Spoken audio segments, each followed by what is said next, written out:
Welcome back to the Chad Hasty Show. News Talk 95.1 FM and 790 AM KFYO. On the phones with us right now, the senior senator from the great state of Texas, Senator John Cornyn. Senator, it's always a pleasure to visit with you, but this time not as happy to visit with you. I understand. We're going to fight this virus, and we are going to deal with the public health challenges and the economic challenges that this is presenting, and we're going to come through this. But it's going to be a rough fight before we get to the end of it. Senator, I guess we'll start off with a question that so many have been asking out there, including here in the state of Texas. People who want to get tested. We had 2 confirmed cases just yesterday in Lubbock.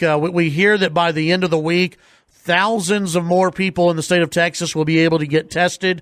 What's been the holdup on testing? What's been the deal on that front?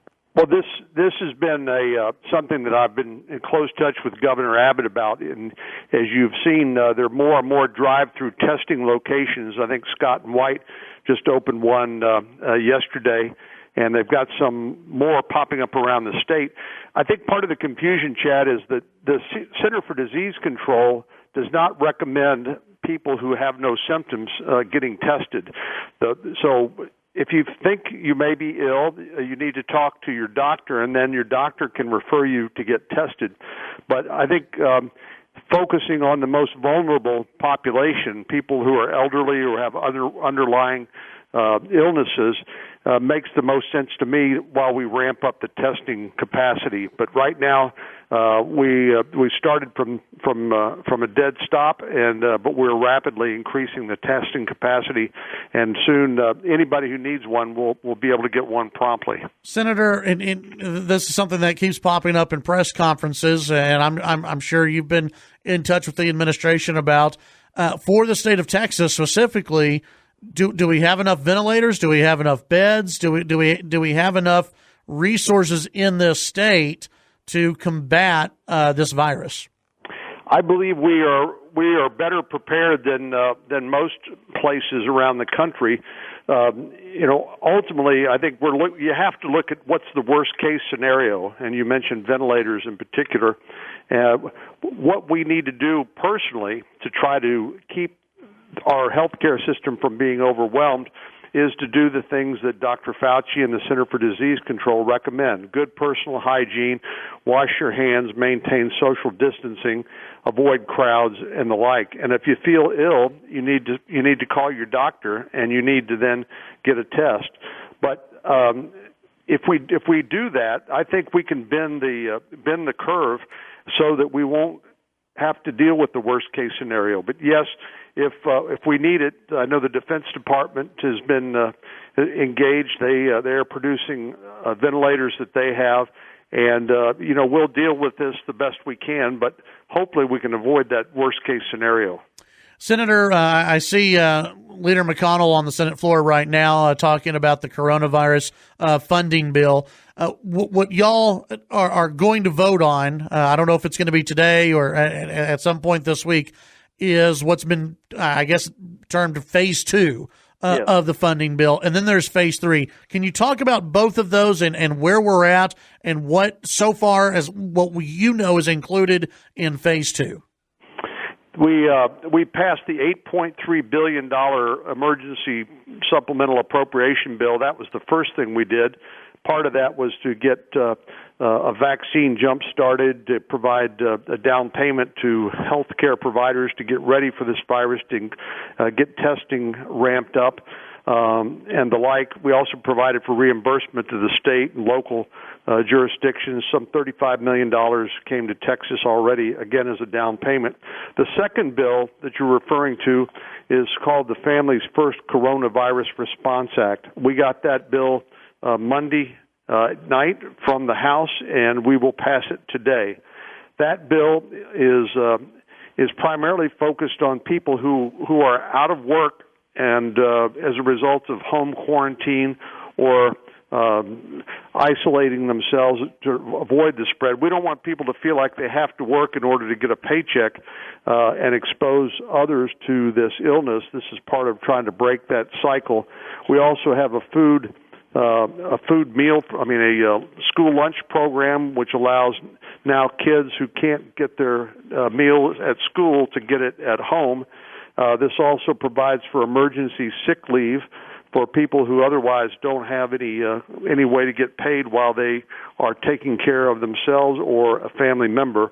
So this is the second installment, and we are working on the third installment, which you've heard Secretary Mnuchin and the President talk about, and I expect we will get that done later this week or early next week. What are your thoughts? This used to be and when I say used to be, about a week ago, this would have been a very controversial idea within the Republican Party, Senator, of sending out checks to every U.S. adult. The Trump administration is embracing it. You have Republicans who are embracing it and Democrats who are embracing it. You also have some Republicans who are not totally sold yet. What are your thoughts on that? And is $1,000 good? Is it bad? Does it need to be more? How do you look at this? Well, I think the way I look at this, Chad, is what's the problem we're trying to solve? And I think the problem we're trying to solve here is hospitality workers, people who work for airlines, people who, through no fault of their own, find themselves at home and no pay coming in. How do we help them get through this short-term, hopefully, period where they need to provide for their family and provide the necessities of life? So we thought about trying to do this through the unemployment compensation system, but ultimately Secretary Mnuchin thought that wasn't probably going to get the money there fast enough, and then others like Senator Romney and the President have talked about sending money directly from the IRS, which is already set up and suited to do so, to people for a short-term bridge payment, which will help them get through this period where they're not getting any income.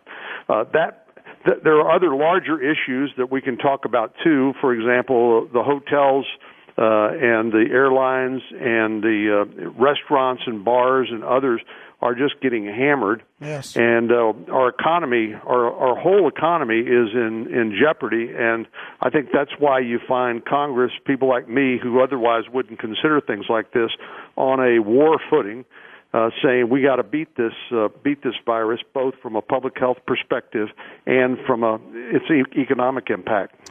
Senator, is it possible that if this thing goes on, and let's say it goes on till, God forbid, July, August, if it goes that far, and we get into passing this phase 3, who knows, we may be at phase 6 by then.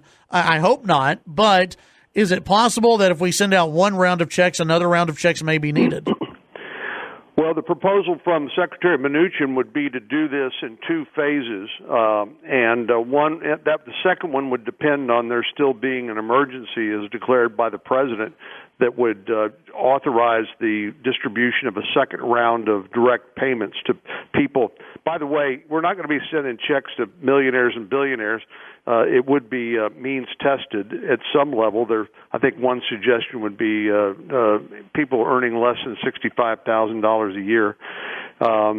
So there would be some controls on it, but we've never been in this situation before. I remember after 9/11, when the country came together after that terrible terrorist attack, in 2008, when we had the Great Recession and the Wall Street meltdown, we knew who the enemy was then, and now, through no fault of their own, a lot of Americans are both exposed to this virus and exposed to the economic consequences, and I think they expect their members of Congress to act prudently, but to act.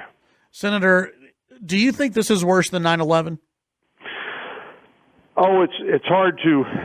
From an economic perspective, we know that 9/11 cost our economy about $1 trillion in decreased economic activity. It changed our way of life, so we have to all go through airports with Transportation Security Administration officials examining our suitcases and our water bottles and the like. So it is hard to compare, but I would say that from an emergency perspective, from a need to act to the best of our judgment, I think it is similar to 9/11, although obviously it is different in many respects. Before I let you go, speak real quick to the small business owner who is out there, the guy who owns one or two restaurants, the person who is looking at right now. We can get through this week. I don't know if we can get through next week or the week after or the week after that. What do you say to them? Well, I've talked to a number of those folks, and of course they hate the idea of having to lay off their employees, and that's why we've talked a little bit about getting some money to those people who otherwise aren't earning an income. But we know that there's things we can do with the tax code, defer payment of taxes that employers would otherwise have to pay to provide some liquidity to some of these people to allow them to keep their doors open, and when the virus passes, to reopen their business and get on with their lives. So we're trying to look for things we can do, like deferral of tax payments that would provide liquidity for these small businesses, so they can shut down temporarily, but open their doors in the next few weeks and get on with their business. Senator, we'll let you go and take some votes and try to help out the economy and help out the American people. And we appreciate you appearing on the show today. We'll do our best, Chad. Thank you very much. Thank you. That's U.S. Senator John Cornyn here on the Chad Hasty Show. News Talk KFYO.